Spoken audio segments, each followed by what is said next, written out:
এচাপ কিদৰে এটা ভয়ংকৰ পথ দুৰ্ঘটনা হৈ গ'ল।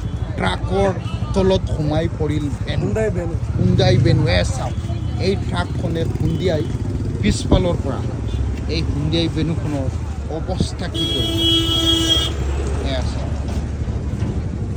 গাড়ীৰ ভিতৰত থকা ড্ৰাইভাৰ বৰ্তমান অৱস্থাত চিকিৎসালয়লৈ প্ৰেৰণ কৰা হৈছে। এই ট্ৰাকখনে খুন্দিয়াইছে এই ভেনুখনক।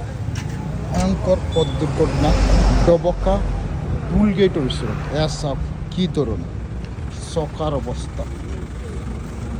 একেবাৰে নতুন বাহনখন আৰু বাহনখন এই ট্ৰাকে আপোনাৰ AS01 BC3835 নম্বৰ এই ট্ৰাকে খুন্দিয়াই ভেনুখনক খুন্দিয়াই পিছফালৰ পৰা।